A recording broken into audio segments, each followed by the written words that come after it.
Well, congratulations. The German chancellor comes to visit President Trump in the Oval Office, and what else would you expect but an attack on Great Britain's government? He's obviously unhappy over the handling of the Chagos Islands and the Diego Garcia issue, although he can't remember the name of either one of them. And, that sets him off on talking about energy policy and windmills in the North Sea or something, I don't know, and immigration policy. So not a good day for Keir Starmer, but I guess he has other problems domestically. Has the president got a point?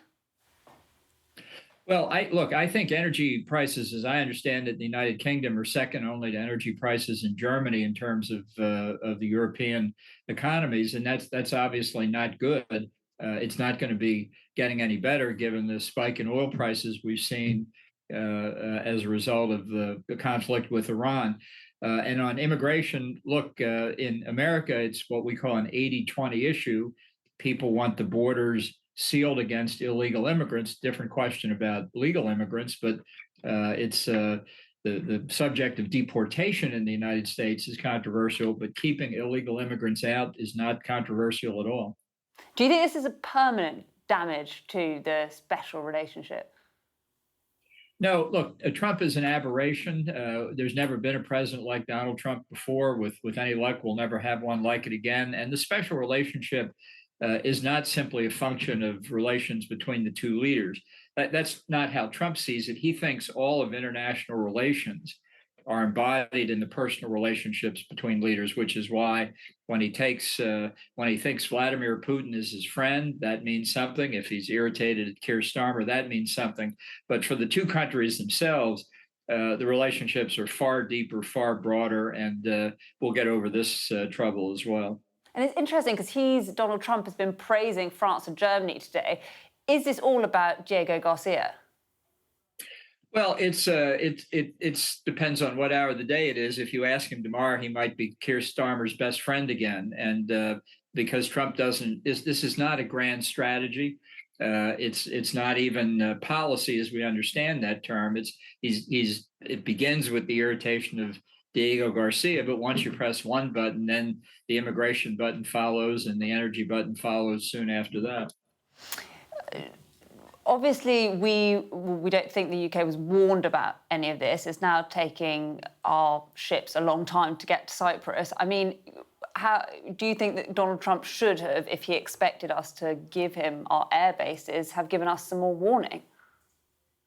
Well, what I don't understand, I have to say, is how Britain could have withheld consent for Diego Garcia, which is a joint UK-US base. It's on UK territory, the British Indian Ocean territory for sure, but it's a joint base. From Keir Starmer, do you think? Pardon me? Do you think that was a mistake from Keir Starmer? Look, it was a mistake to say we couldn't use RAF bases. The fact is the government of Iran, in its pursuit of nuclear weapons and its support for terrorism over decades, is just as much of a threat to Europe as it is to the U.S., to Israel, to the Gulf Arab states. And we are doing the right thing here if Trump sticks to it long enough to eliminate the Iranian regime and hopefully get a regime that cares about its people and that is not driven by this radical Islamist ideology. It ought to be that everybody in NATO and everybody in Europe is with us on this almost automatically. And it is puzzling, I will say, to many in America that they're not. Do you think this is about regime change, or is this about Iran having less access to weapons? Because, I mean, the messages coming out of America are quite mixed. Pete Hegseth saying this is not a regime change style of war. Well, the administration's messaging is terrible, and that's a real political problem for them. The logic of regime change is quite simple. To deny Iran nuclear weapons and support for terrorism, you have to change the regime. If you simply, for example, destroy the nuclear weapons capability, in a matter of time, the regime will build it back. So this is not a hard argument. Whether, in fact, Donald Trump is pursuing that, is sometimes he says he is until a few hours later when he says it's something else, I don't know. But I can also say that the number one priority for Israel is regime change. And we're working very closely with Israel. When they struck the supreme leader's compound on the first night of the attacks, they did so with information provided by the U.S. So we're fully on board with Israel's aim to get regime change. And I think inevitably, if we want to be free of the nuclear threat and free of the terrorist threat, regime change is required. You say Donald Trump changes his mind. You're obviously someone who has worked with him closely.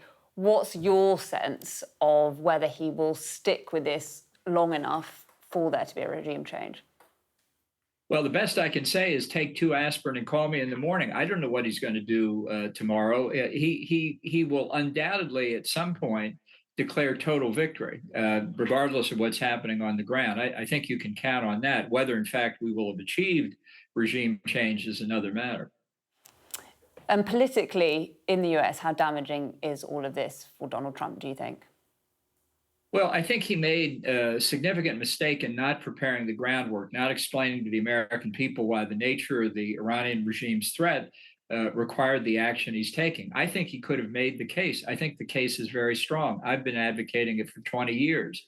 My regret is I didn't persuade Trump in the first term to do this. It would have saved a lot of pain and suffering across Israel and the entire Middle East if its terrorist proxies hadn't carried out many of their activities in the intervening years.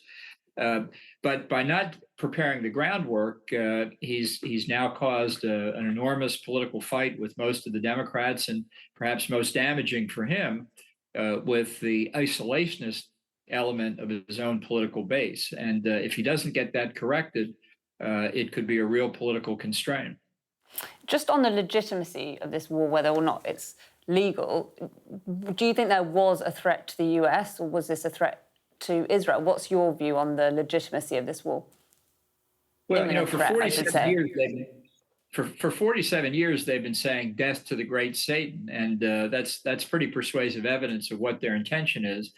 I think this is entirely legitimate military activity. I don't think we are required by any rational legal concept to say we have to put ourselves at risk until somebody else decides it's okay for us to take action before we're attacked with nuclear weapons.